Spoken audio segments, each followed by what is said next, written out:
현재 대학원 석사 과정에 재학 중인 30살 청년 이야기입니다. 저는 10대, 20대의 특별한 이유가 바로 패기와 열정이라고 생각이 듭니다. 돌이켜보면 그때만 가능한 것들이 있는 것 같습니다. 저는 고등학교 시절부터 현재 대학원에 오기까지 이겨내야 할 많은 난관이 있었습니다. 그러나 그러한 난관 속에서도 포기하지 않고 긍정적으로 도전해왔기 때문에 지금의 제가 존재할 수 있다고 생각합니다. 학창시절의 이야기를 시작으로 인생에서의 경험과 도전 이야기들을 여러분들과 공유하고 공감을 통해 힘을 나누고 싶습니다. 유년 시절 저는 천안에서 정밀기계 부품을 제조하는 공장을 운영하시는 아버지와 수줍고 조용한 어머니 사이에서 장남으로 태어났습니다. 당시 동네 분들은 모두가 동네에서 부자가 나오겠다고 말할 정도로 아버지의 사업도 잘 되었다고 했습니다. 그러나 행복한 순간도 잠시. 제가 유치원을 다니던 시기에 어머니는 너무나도 가난했던 외갓집에 신경을 쓰기 시작했습니다. 외갓집 어른들의 의존의 정도도 선을 넘으셨고 결국 본인의 신용대출과 아버지 모르게 아버지 명의로 대출까지 받게 되었다고 합니다. 그런 이유에서인지 저학년 시기의 기억은 항상 아버지에게 심하게 폭력을 당하던 어머니의 모습과 그것을 말리는 저와 7살 어린 동생의 모습뿐입니다. 설상가상으로 1997년 한국에서 IMF 사태가 벌어졌습니다. 외갓집에서는 더는 아빠의 폭력을 지켜볼 수 없다며 엄마를 데려갔고 아버지는 엄마가 외갓집으로 빼돌린 돈과 본인의 억울함을 이유로 큰 이모와 말다툼을 하던 중 큰 상해를 입혀 결국 교도소에 수감된 적도 있다고 할머니에게 들었습니다. 저와 남동생은 누구도 돌봐주지 않았었습니다. 학교를 다녀오면 예전에 엄마가 알려주신 밥에 간장, 참기름을 넣고 비벼먹어 굶주린 배를 잠시 달래줄 뿐이었습니다. 결국 보다 못한 친할머니와 친할아버지께서 서울에 집을 팔고 전 재산을 가지고 저와 함께 살기 위해 천안으로 오셨습니다. 부모의 빈자리를 대신해 저희를 돌봐주셨습니다. 덕분에 화목했고 웃음이 넘치는 저녁이 있는 삶이 되었습니다. 어머니도 다시 집으로 돌아왔습니다. 야간교대로 공장에서 열심히 일하시면서 생활비를 벌어오셨습니다. 할머니, 할아버지 그리고 어머니의 사랑 속에서 자라면서 학생회장 선거에도 나가고 반장도 하고 주위에는 친구들로 넘쳤고 반에서 항상 10등안을 유지하는 성실한 학생이 되었습니다. 그러나 평화로운 일상 중 갑작스럽게 어머니는 위암 말기라는 진단을 받게 되었습니다. 수술을 진행했지만 너무 급속도로 모든 곳에 퍼져 있어서 수술이 불가하다며 수술을 중단하였습니다. 약물치료와 함께 어머니는 입원실에서 계속 누워 계셨습니다. 체중은 하루가 다르게 줄어들고 임종 전에 엄마는 뼈만 앙상하셨습니다. 어머니는 끝내 돌아가셨습니다. 할아버지 할머니께서 가져오신 재산도 바닥을 보이기 시작했습니다. 이런 상황에도 당시 아버지는 어머니의 사망보험금으로 술집을 열었다고 할아버지 할머니에게 많은 핀잔을 들었습니다. 결국 조부모님은 몸이 안 좋아지셔서 큰아버지가 모시게 되었습니다. 그렇게 아버지 밑에서 중고등학교 시절을 보내게 되면서 활발한 성격이었던 저는 어느새 소심하고 내성적이고 자존감이 낮은 중학생이 되었습니다. 특히 고등학교 때는 학교가 집에서 1시간 30분이나 되는 거리였는데 폭력적이었던 아버지에게 버스비조차 말하기 어려워 걸어서 등교했던 기억이 납니다. 사랑으로 돌봐주시던 조부모님 그리고 엄마의 빈자리는 생각보다 컸습니다. 고등학교 1학년에 정규하에서 9등을 하던 저의 성적은 굶주림과 매일 3시간씩 걸어다니다 보니 약해진 체력으로 인해 하락하기 시작했습니다. 저희 담임 선생님들은 항상 굶주린 몰골과 교복이 땀으로 다 젖어있는 상태로 매일 지각하는 저에게 무슨 사정이 있는지 왜 궁금하지도 않았을까요? 고2, 고3 담임 선생님은 항상 친구들 앞에서 뺨을 사정없이 내리쳤습니다. 아마 약해 보이고 어디에 도움을 요청할 배짱도 없는 그런 존재로 여겼던 것일까요? 18살이었던 저에게 너무나도 납득하기 어려운 세상이었습니다. 제가 뭘 잘못해서 집에서 아버지로부터 독설로 상처받고 학교에서 문제 있는 학생이 되어 다른 학생들이 보는 앞에서 맞아야 했던 걸까요? 그저 하늘을 보고 엄마 나도 데려가 라고 외칠 뿐이었습니다.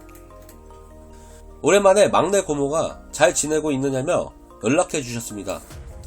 저는 그동안 참아온 서름이 터져서 울면서 하소연했습니다. 이후 할아버지 할머니도 알게 되셨고 노발대발 하시며 아버지에게 도대체 자식을 어떻게 키우고 있는 거냐며 온 가족이 화가 나게 되었습니다. 본인이 자식들에게 제대로 부모 역할을 해주지 못하는 건 둘째치고 1년 넘게 자기 자식이 선생에게 그런 식으로 폭력을 당하고 웃음거리로 학교 생활을 해왔다는데 아버지도 충격을 받았던 것 같습니다. 아버지 성격상 당연히 큰 난동이 있었고 담임 선생님은 결국 제게 사과하였습니다. 그 뒤로는 제 사정을 알고 먼저 손을 내밀어 저를 보호해주는 친구들과 선생님들이 생겼습니다. 이 사건을 계기로 저는 조금 변하게 되었습니다. 내 목소리를 내야 할 필요성을 깨닫게 되었습니다. 선생님과 아버지가 하는 말씀이나 행동이 항상 옳지만은 않을 수도 있구나. 억울함이나 부당함까지 참을 필요는 없구나. 나를 아낌없이 사랑해주는 것이 가장 우선순위의 일이고 옳지 않은 것에는 나이가 많고 적음을 떠나 객관적으로 판단해야 한다는 것과 당당히 목소리를 내고 행동할 용기가 무엇보다도 중요하다고 생각하게 되었습니다. 어떻게 보면 깡이 생겼던 것 같습니다. 저는 고등학교 1학년 때 모든 과목 1등급을 받았음에도 불구하고 2학년 3학년 때의 저조한 성적으로 2년제 대학교에 진학할 수밖에 없었습니다. 그래서 4년제 대학으로 편입 준비를 하였습니다. 월요일부터 금요일까지 아침 9시부터 오후 3시 30분까지 학교에서 수업을 듣고 주말을 포함해서 오후 4시부터 새벽 3시까지는 아르바이트를 했습니다. 하루에 4시간이 최대로 잘 수 있는 시간이었기 때문에 4년제 대학을 편입하기 위한 공부 시간이 턱없이 부족했지만 열심히 했습니다. 그런 생활을 1년 반 동안이나 했습니다. 그리고 졸업과 동시에 원하는 학교에 영문학과에 편입하게 되었습니다. 4년제 대학을 다니면서 더욱 깊이 있게 배우는 것이 매 순간 행복했습니다. 장학금을 받기 위해서 열심히 공부하고 교우관계와 봉사활동, 교내 프로그램에도 많이 참여했습니다. 항상 주변 도움이 절실히 필요한 사람이었던 제가 이제 대학생이 되어서 당당하게 봉사활동에 참여하고 누군가를 도울 수 있다는 것에서 느껴지는 보람과 감동, 그리고 감사함은 말로 설명할 수 없었습니다. 지도 교수님은 요즘 보기 드물게 헌신적이고 진정성 있게 봉사에 임해 주었다고 칭찬하셨고 자신과 함께 일해보면 좋겠다고 제안해 주셨습니다. 덕분에 졸업 후 정보보조금을 받는 연구센터의 보조연구원으로 근무할 수 있었고 후에 학과 교수님들의 적극적인 추천으로 학교 본부 행정실에서 일할 기회도 얻었습니다. 제 사정을 알고 계셨던 교수님은 더 좋은 자리로 이직하기 전까지는 너를 놓아주지 않을 것이니 마음 놓고 열심히 근무하고 월급을 자기 개발에 투자하고 끊임없이 자격을 갖추라고 해주셨습니다. 그렇게 밤낮 가리지 않고 잠을 줄이고 맡은 업무와 자기 개발에 힘을 쏟았습니다. 하지만 아버지는 또 불행의 씨앗을 키우셨습니다. 한 아주머니를 어머니라고 부르라며 집에 데려왔습니다. 저에게는 유학을 보내주겠다고 하고 동생에게는 결혼 자금과 아파트를 사주겠다고 했습니다. 그러나 아버지와 그 아주머니는 제가 교직원이란 신분으로 일하게 되자 직장을 갖게 된 저와 제 동생을 통해 대출을 받으려고 했던 것 같습니다. 물론 많은 다툼이 있었고 저는 결국 대출하지 않았지만 동생은 6천만 원이라는 큰 빚을 지게 되었습니다. 저는 아버지와 수개월 동안의 다툼으로 직장생활과 자기개발에 큰 피해를 입게 되었습니다. 사표를 내야 하는 상황이 되었고 경력개발은 물거품이 되었습니다. 이 충격으로 저는 공황장애와 우울증으로 다시 무너지게 되었습니다. 그렇게 6개월간 방 안에서 나가지 못했습니다. 아버지가 너무 원망스럽고 이 세상이 너무 미웠습니다. 우울증, 공황장애 이후로 몸 한 곳이 이상하게 신경 쓰였습니다. 병원에 가보니 서둘러 대학병원에 가보라고 했습니다. 뭔가 종양이 있는 것 같은데 아마 양성 종양일 것이니까 두려워 말라고 하셨습니다. 2018년 8월 저는 어머니가 위암 수술을 받으셨던 유명 대학병원의 차가운 수술대 위에서 암 수술을 받게 되었습니다.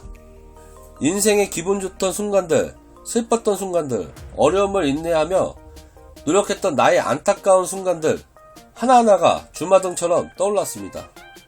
이제는 정말 인생을 포기하고 싶다.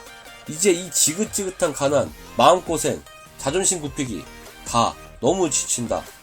아무리 노력해도 이런 삶의 연속에서 벗어날 수 없다면 삶도 그만두고 싶었습니다. 그러나 저의 마음은 어려운 성장 과정을 거치면서 생각보다 강해졌던 것 같습니다. 문득 내가 하고 싶어 하는 일을 하면서 아름답게 나의 인생을 채워야 한다는 생각이 들었고, 퇴사로 끊어졌던 나의 경력을 다시 이어가는 것부터 시작해야겠다는 생각이 들었습니다. 다시 일어서기까지 분명히 어려운 일들이 생기겠지만 하나하나 다시 일어서야겠다고 다짐했습니다. 왜냐하면 이제는 정말 저 자신을 너무 사랑하고 기특하고 대견하다고 생각하고 있기 때문입니다. 졸업 후 처음으로 일했던 연구센터에서 근무 당시 대학원을 추천받았던 기억이 순간 떠올랐습니다. 모교를 찾아가 지도 교수님께 추천장을 부탁했습니다. 네가 꼭 행복하게 살았으면 좋겠다는 말과 함께 다시 기분 좋은 만난 날을 기약하며 교수님과 펑펑 울었던 기억이 납니다. 다행히 면접 후 25%의 장학금과 함께 합격 통보를 받았지만 나머지 등록금은 또 장학대단의 대출로 내야 했습니다. 때마침 대학원 행정실에서 학비 감면 조교를 모집 중이었고 조교 생활을 하면서 나머지 등록금을 충당할 수 있었습니다. 그렇게 현재 석사 과정을 무사히 한 학기 마쳤습니다. 이런 저 또한 꿈을 포기하지 않고 나은 사람이 되려고 발부둥치며 성과를 이루며 살고 있습니다. 나보다 더 힘든 환경에서도 최선을 다해 하루하루 보람차게 살아가시는 분들의 모습은 우리에게 큰 동기부여이자 힘이 되어줍니다. 저를 통해 저보다 나은 환경 아니면 저와 비슷한 환경에서 살아가는 모든 분이 힘든 순간을 이겨내고 또다시 도전해서 언젠가는 분명히 밝은 하루하루를 살아가시길 간절히 소망합니다. 이 이야기를 써내려가면서 큰 힘을 얻어갑니다. 전 세계 곳곳에서 가장 긴급한 곳, 도움이 절실한 곳, 비참한 삶을 살아가는 사람들을 찾아 나서서 도움이 될 수 있는 직업을 갖는 것이 저의 앞으로의 인생 목표입니다. 그러한 직업을 갖게 될 때까지 열심히 하겠습니다. 청년들 화이팅! 먹먹해지는 사연입니다. 같은 삶은 아니지만 어릴 적 저의 모습이 잠시 떠올라 눈시울이 붉어졌습니다. 한번 만나서 소주를 기울이며 이야기를 나누고 싶은 분이네요. 아직도 목표를 향해 진행 중이지만 절대 포기하지 마시길 바랍니다. 꼭 성공하세요!